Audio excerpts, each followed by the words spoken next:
ना छूटे। गीता में भगवान ने कहा है स्वे स्वे कर्मण्यभिरतः संसिद्धिम लभते पराम। कहने का तात्पर्य भगवान का यहां यह है कि अपने धर्म में भिक्षुक होकर रहना अच्छा है, भले किसी और धर्म में आपको सम्राट बनाया जाए।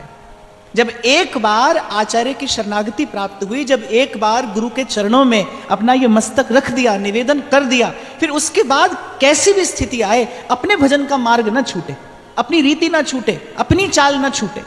यहां ध्रुवदास जी कह रहे रहे धीर रस भजन में और व्यापे नहीं कछु और। अरे जरा सा बुखार आ जाए और कुछ दिन ना छूटे तो कोई कहने सुनने वाला कान में डाल देता, अरे किसी ने कुछ कर ना दिया हो, और गंडा ताबीज बनवाने पहुंच जाते हैं, सब भक्ति धरी की धरी रह जाती है वहां। तो ध्रुवदास जी कह रहे ऐसा भजन ही नहीं चाहिए भाई। रहे धीर रस भजन में किसी भी स्थिति में। कहने का तात्पर्य ध्रुवदास जी का यह है प्रतिकूल से प्रतिकूल परिस्थिति में भी केवल और केवल अपने इष्ट का ही आश्रय लेना चाहिए। अपने इष्ट के अतिरिक्त किसी और द्वार पर नहीं जाना चाहिए, नहीं झांकना चाहिए। द्वार धनी के पड़ रहो धका धनी का खा, एक दिन धनी निवाज है द्वार छाड़ नहीं जा। अपना पन ना छूटे, अपना व्रत ना छूटे। और कह रहे होत पवन झकझोर बहू, बता रहे हैं कि जब भजन के मार्ग पर चलोगे तो माया की प्रबल पवन चलेगी। और कल भी मैं आपको कह रहा था जो विषय वासना में लिप्त है, जो संसार का सुख भोगने में ही अपना जन्म जीवन गंवा रहा है, माया उस पर कोई बल प्रयोग क्यों करने लगी? वो तो माया के ही पक्ष में पड़ा है, वो तो माया का ही दास है।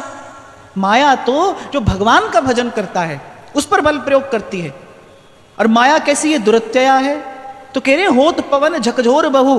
पर ध्रुवदास जी कह रहे भाई कितनी भी बड़ी से बड़ी प्रबल आवेगशील आंधी क्यों ना आ जाए, कितना ही बड़ा तूफान क्यों ना आ जाए, बड़े बड़े वृक्ष भी गिर जाते हैं, लेकिन जो पर्वत होता है वो अपना स्थान नहीं छोड़ता, गिरी नहीं छाड़े ठौर। तो भजन के मार्ग पर ऐसा शूरवीर होकर कोई चले तो ही टिकाने पहुंचता है। इसीलिए कबीर ने कहा कामी क्रोधी लालची इन पे भक्ति न हो, भक्ति करे कोई सूरमा जात बरन कुल खोय। कैसे कैसे दुख पांडवों ने उठाए, आप एक बार विचार करिए। अरे उनके जीवन में तो कभी दो घड़ी सुख आकर रहा ही नहीं। कैसे कैसे दुख पांडवों ने नहीं उठाए, लेकिन धर्म नहीं छोड़ा। धर्म छोड़ देते तो श्री कृष्ण उनके पक्ष में नहीं रहते, धर्म नहीं छोड़ा। तो यहां बता रहे हैं आपको, मुझे संकेत कर रहे हैं कि तन और मन को साधना, और तन और मन सदा होगा तो ही आप चित्त को साधने का सामर्थ्य प्राप्त कर पाओगे। और साथ ही साथ में इसमें एक गुप्त, एक गुह्य संकेत ये भी है कि जब भजन के मार्ग पर चलोगे, हो सकता है ऐसी स्थिति आए, माया आपको आपके भजन पद से डिगाने का प्रयास करे। और ये प्रयास कोई भी रूप लेकर आ सकता है, भले से भला और बुरे से बुरा, सुंदर से सुंदर और कुरूप से कुरूप रूप लेकर आ सकता है माया का प्रलोभन।